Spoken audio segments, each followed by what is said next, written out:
The corporate mission statement. Nowadays, it's often written by AI or a committee of people who've forgotten what joy feels like.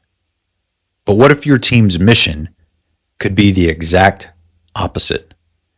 What if it was the electric jolt that makes Monday mornings feel like Friday afternoon? The secret that turns "I have to" into "I get to." We're diving into that on this episode of Engage and Inspire.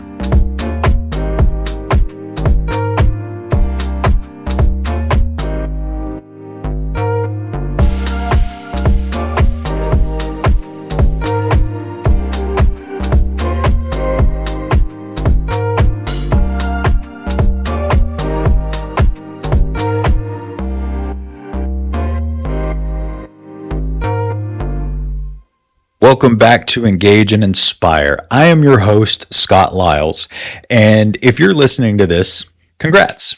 You've survived the corporate jargon jungle and made it to the promised land. This isn't just another episode.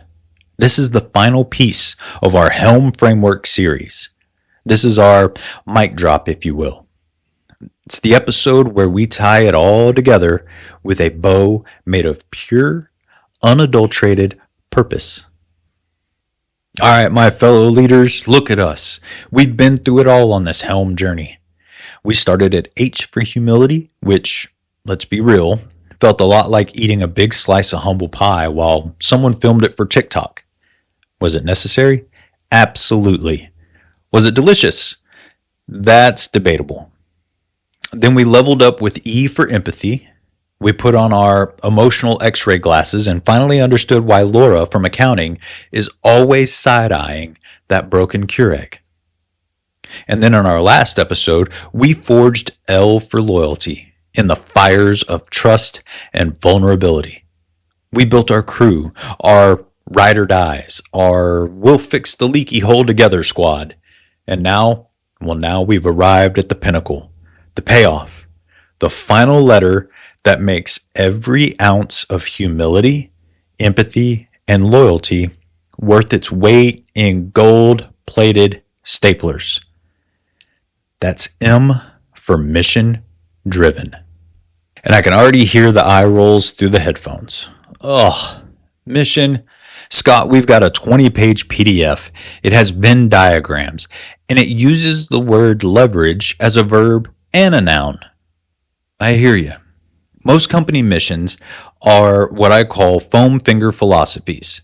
They're big, they're loud, they're empty, and you'd be slightly embarrassed to be seen in public with one. They're designed for the About Us page, not for the human heart beating behind the keyboard. But the mission we're talking about in the HELM framework, this is completely different. This isn't a poster. This is the operating system for your team's soul. The why that makes the late nights feel heroic, not horrible. It's the story that turns a group of individuals into a single, unstoppable organism with a shared heartbeat. We talk about mission-driven companies as if they've got a better poster in the lobby, but the data reveals something far more profound. A well-lived mission fundamentally rewires how a team operates, how they think, and how they feel. This is a biological and psychological advantage. So let's dive deeper. Exhibit A, the architecture of innovation. So the 30% more innovation stat that was mentioned in an earlier episode isn't about having smarter people. It's about creating a smarter system for their intelligence to work within. Think of innovation like water, okay? Without a channel, it spreads everywhere. It gets absorbed into the ground and it's wasted. A mission is that channel.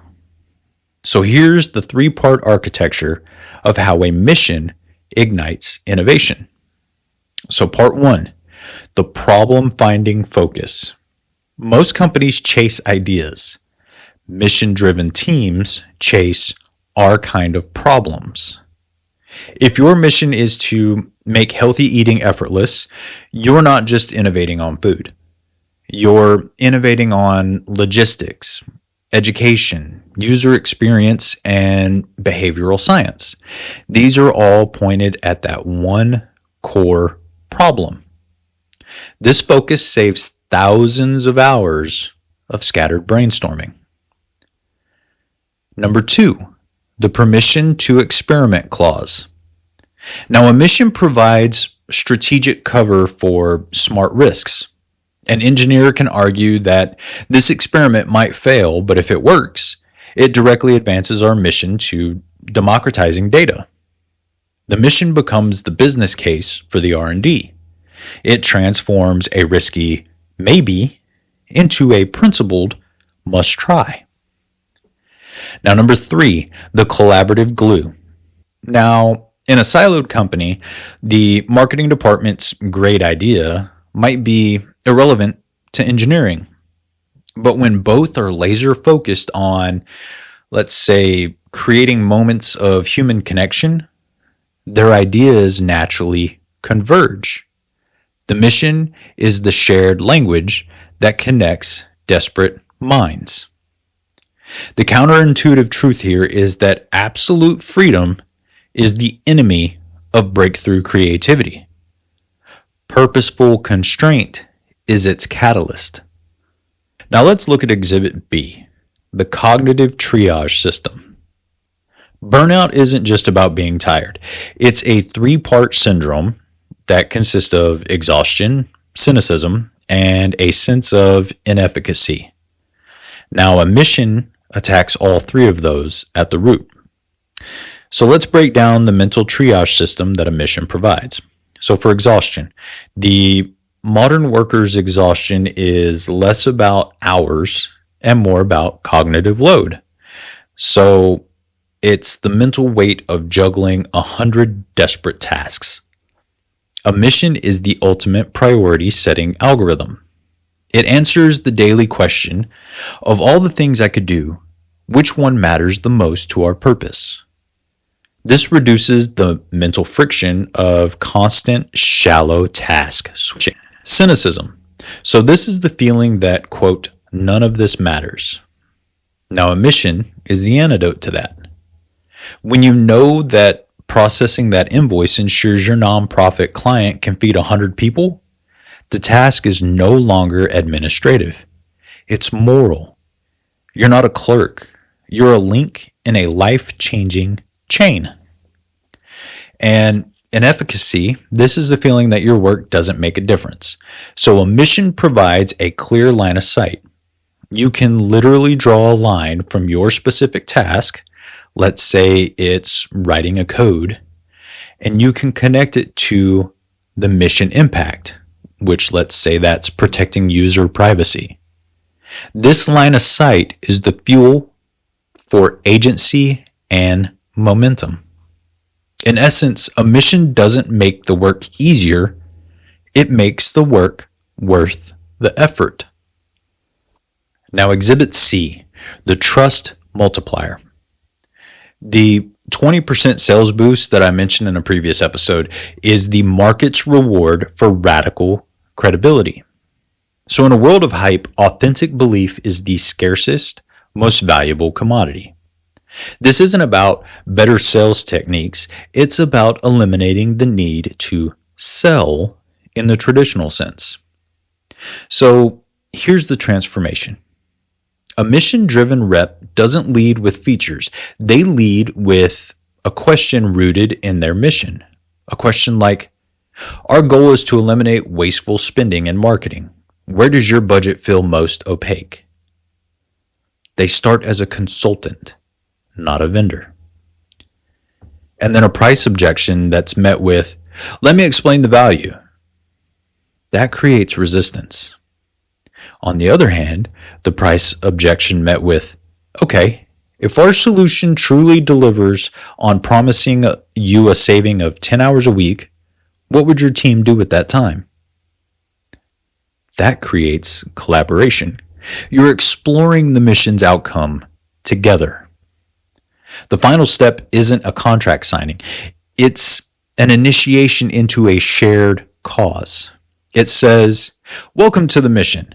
We're excited to have you join us in solving this.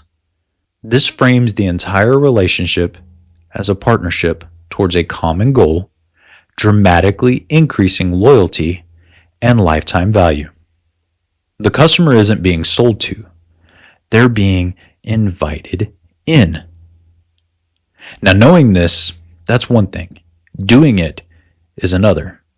And I've got some tools that aren't just tips. They're deliberate practices designed to build mission-oriented muscle memory in your team. Tool number 1, the task to impact translator. Now, this tool fights the number one culture killer, which is task saturation without context. It's not about being nicer, it's about being a more effective context provider. Every assignment has 3 layers, and most leaders only give the first. So you have an employee named Dale who is very intimate in a project, and you've been asked to present to the board how the project is going in hopes for an increased budget for next year. So you approach Dale and say, Dale, I understand that you have intimate knowledge of this project, and I'd like for you to populate slides 12 through 18.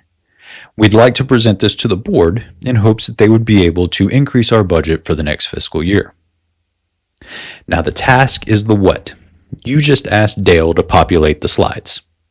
The context, well, this is the why us. You asked him to do it because he's lived the project. His voice matters here. The impact is the so what. So if he populates these slides, you're able to present this to the board in hopes of convincing them to increase funds for the future. Now, the magic happens in layers 2 and 3. You're giving the team member skin in the game. You're handing them not just a duty, but a stake in the outcome. You're transforming their role from executor to co-author. Before you delegate a task, ask yourself, what is the mission relevant impact of this task? If you can't find one, question the why the task exists. Tool number 2, the mission filter meeting ritual. It's a mouthful, I know. This tool exists to prevent values drift. That's the slow creeping process where daily compromises erode your core identity. The ritual's power is in its formality and consistency. It's a forced pause. It turns the mission from an abstract concept into a binding arbitration tool. So how do you implement it flawlessly? What you do is you appoint a filter guardian for the meeting, and then you rotate this role to someone new for every meeting. Their job is to call for the check. Ask the exact same 2 questions every single time. Question 1 is the alignment test. So which option better aligns with our mission statement? Question 2 is the pride test. Which option would we be proud to share publicly as a reflection of who we are? Then you record the reasoning. If you choose option B over option A, write it down. Understand why. You're now building a case law library of your culture, creating precedents that guide future decisions auto-magically. Now, tool 3, the mission moment spotlight. So if the mission filter is the steering wheel, the mission moment is the engine. It's the positive reinforcement loop that makes living the mission rewarding and visible. This tool leverages social proof and positive peer pressure, the most powerful forces in shaping behavior. Now, the advanced playbook says go first, be specific, and track it. So go first. For the first 2 weeks, you bring the mission moment. Model the kind of story you want to hear. Something like, last Tuesday I saw Lynn in accounting stay late to help ops understand a new budget code. That wasn't in her job description. That was team first in action. Thank you, Lynn. Get specific. Push beyond the good job. Ask something like, what did you see them do and how did it connect to our values? This trains the team's observational muscles. And then track it. Create a mission wall, whether it's physical or digital, somewhere where these moments are posted. Over time, you'll start to see patterns. Which values get celebrated most? Which departments? This is culture analytics in its purest form. You are no longer the sole source of truth about your culture. You are the curator of a story being written by everyone every day. So this is the complete system.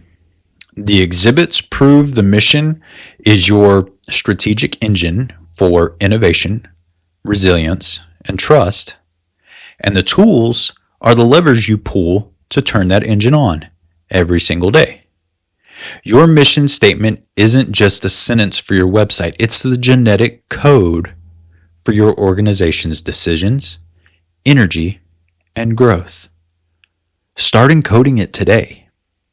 So let's land with a powerful metaphor that's so epic, it needs its own soundtrack.